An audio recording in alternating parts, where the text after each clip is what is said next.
Hi, friends. Welcome back to Integrate the Workshop. It is day 3 of our first week of lessons. And today I am super excited to talk about negative emotions. Uh, Really, we're going to go on through this program to learn how to use and harness the power of our negative emotions and how to have those emotions fuel our greatest successes in the future.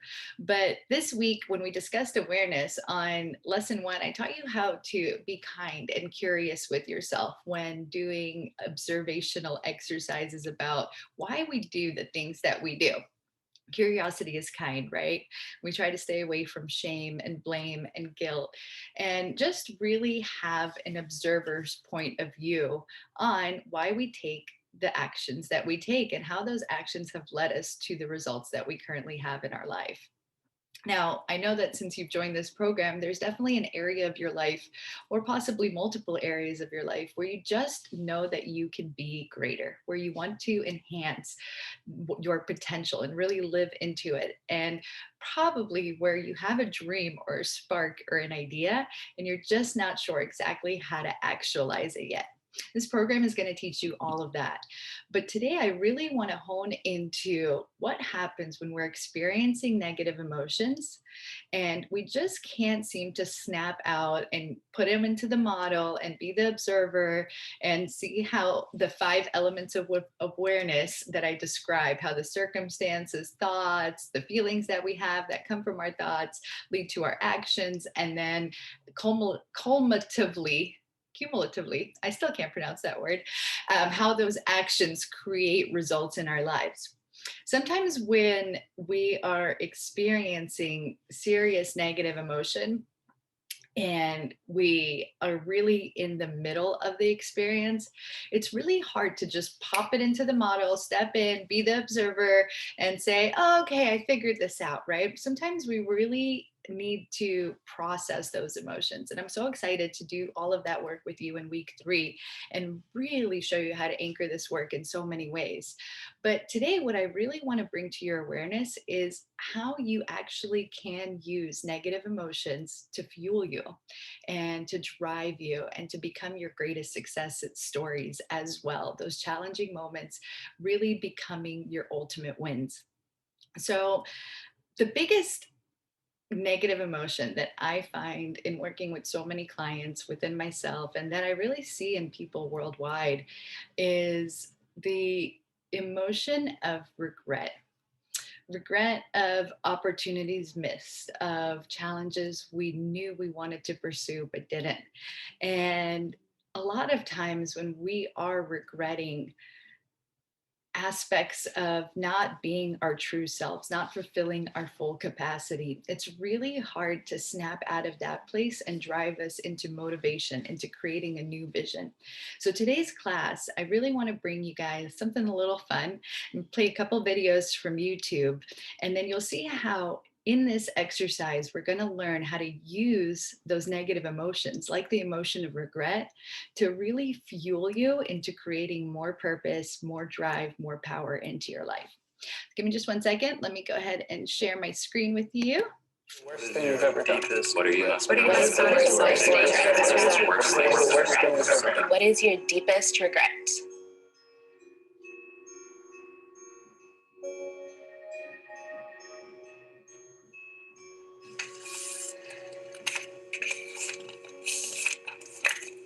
I regret not going after the girl I've been in love with for the past 5 years. She eventually started having feelings for me, but I never believed I was good enough for her. Now she's getting married, and it feels like I missed out on the best thing in the world. When my step-grandfather was diagnosed with severe dementia, I avoided contact with him at first because he wasn't the man I knew anymore. 3 years after he was diagnosed, he died. I never told him I loved him, and only after he passed did I think about how scared and alone he must have felt.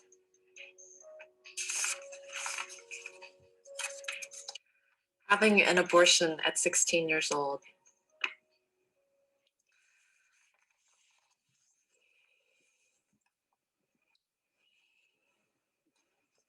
It's so hard. I can't say what I would have done in that situation, I can't judge. I mean, at 16 years old, even now, I'm 10 years old. I'm about to be 25, and I still don't think I'd be ready to have a kid right now. But I've never been put in the position to have to decide, do I keep it or, do I abort it? My ex called me ugly so many times that I eventually got plastic surgery. It's funny how we let people have that kind of control over us. And a lot of times it's hard to define why a single person has that kind of influence over our lives when maybe 100 others do not. I do think that there is light at the end of that dark emotional tunnel. I hope they're in a more positive headspace regarding their body and image now. Abandoning my 3-month-old son and his mother because I was unable to accept myself and my demons. I was deathly afraid of recreating the physically and emotionally abusive environment I was raised in. It's been 19 months and I miss him every day. Wow, I relate to this one because a lot of times I don't trust myself. But you could tell that guy has a heart. He misses his son every day. That's all he needs, I think, is that heart and carry it into his relationship. I wish this person unconditional love for themselves, to have faith in themselves. Yeah. Wow, that was so powerful. Yeah. All right, now I'm gonna switch it up quite a lot and I'm gonna show you a different video. And this video is going to be all about people's proudest moments. Hold on. What is the worst thing you've ever done? What are you most proud of?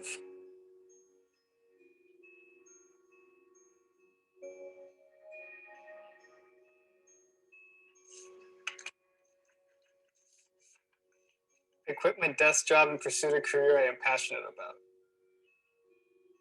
I don't care what it is, I'm happy for them. That's what everybody wants, isn't it? It's gonna be scary and it has to be scary, but sometimes you gotta make that jump. Why not be scared towards something you're passionate about? Overcoming depression has been a big feat for me. Not letting it back in to control my life has been a tough and daily struggle. But looking back, I can't believe I've lived this many years feeling happy and loved. That is incredible. That's a great thing to be proud of. And I went through a lot of periods of depression in my life. So coming out of that, I totally feel this. It's a great secret. I'm proud of the fact that I chose to confront my first partner about whether or not he truly cared for me. We've been dating for about 4 years at that point. I'm glad I didn't waste any more time with him. You go, girl. From this, she's obviously able to learn that this person wasn't giving her what she needed, and or person wasn't caring for her. So I'm happy for her. I overcame the trauma of rape after 3 years of drugs, alcohol, and sleeping around to forget my pain. I found God. I found comfort in those around me. I found peace.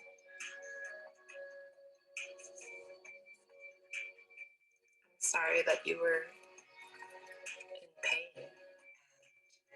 While you were trying to escape from your pain, someone inflicted more pain on you.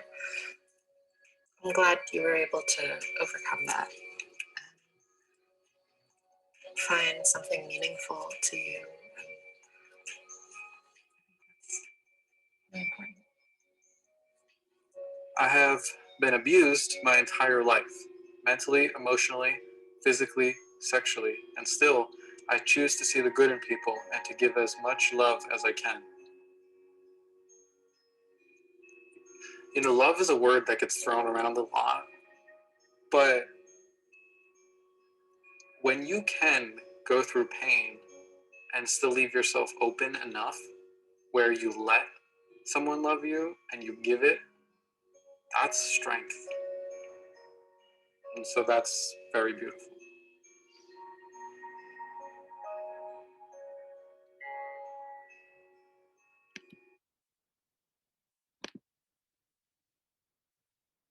Wow, wow, wow. Y'all, I'm about to start crying.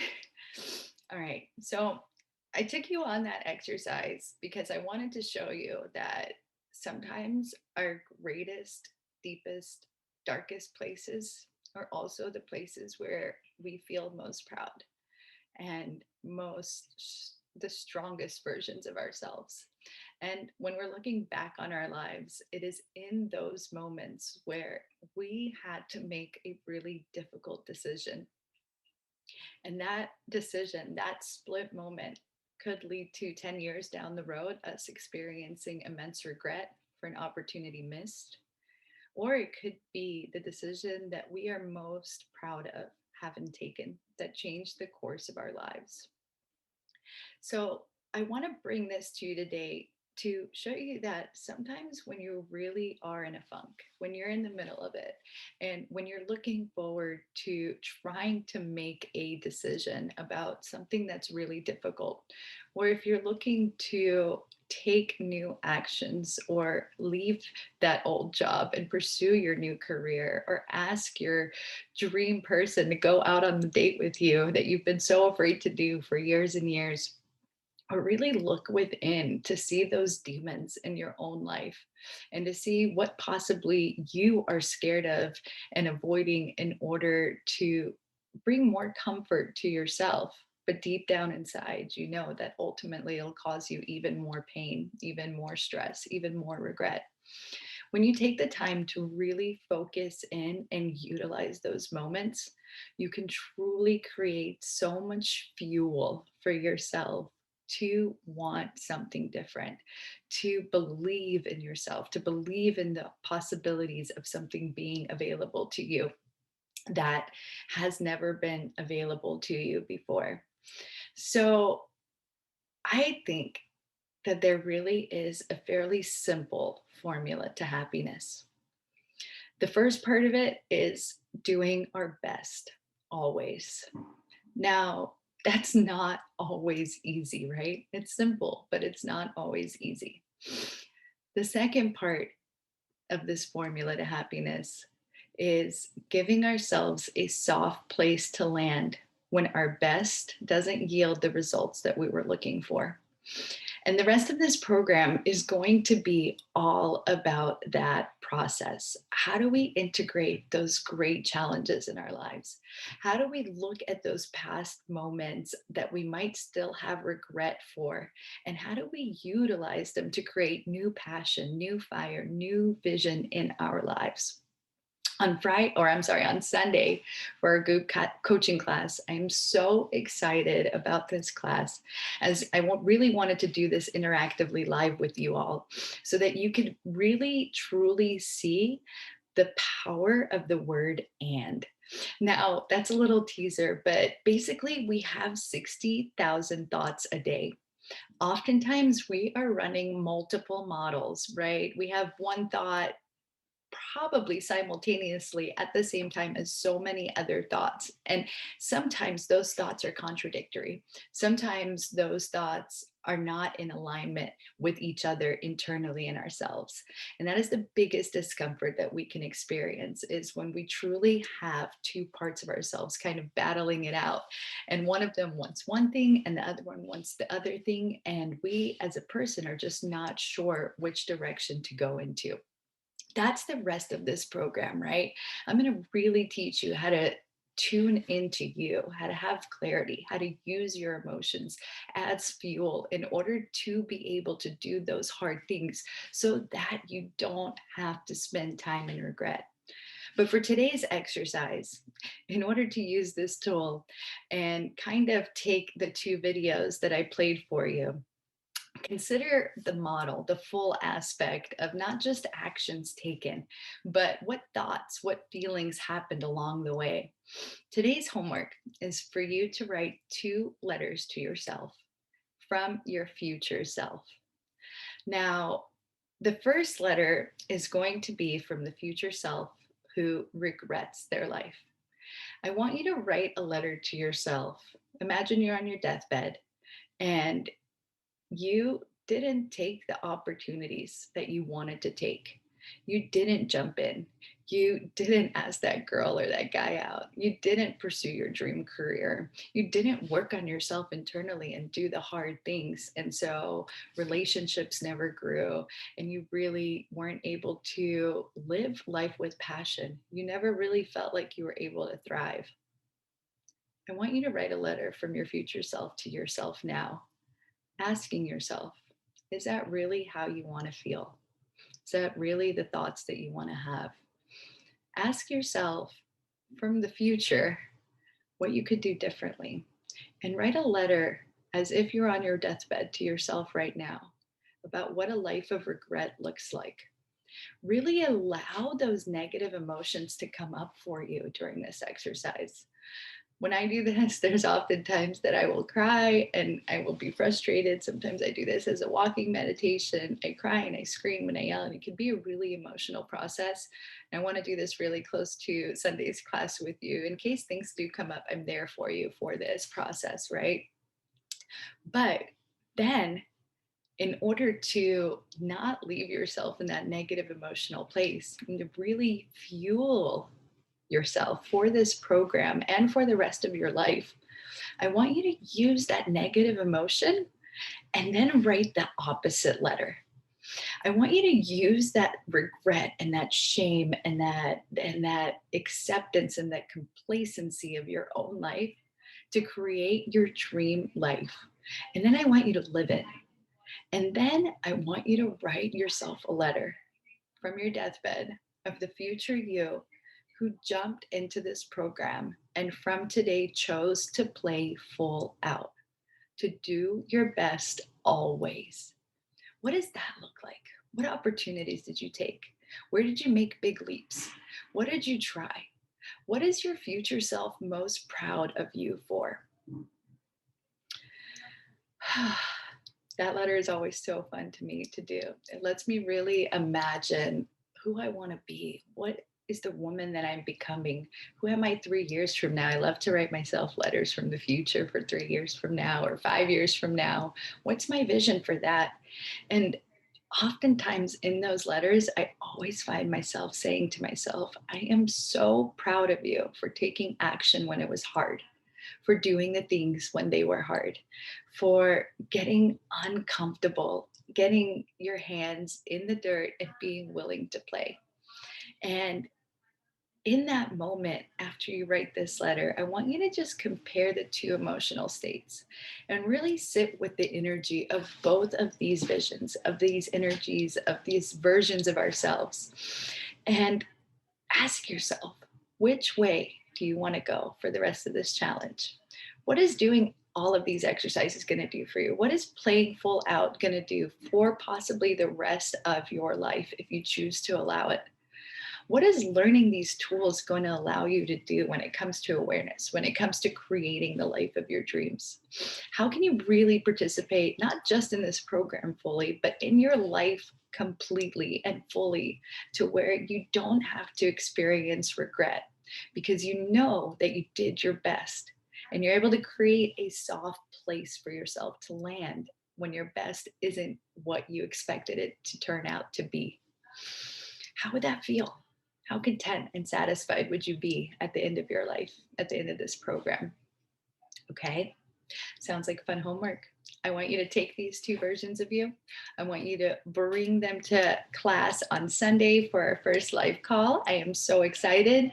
And we're going to learn about radical self-love, the power of and incorporating 2, 3, 4 different models in our being at once, and really bringing these tools of awareness together into being able to use them when we're happy, when we're sad, when we're thriving, when we need room for acceleration.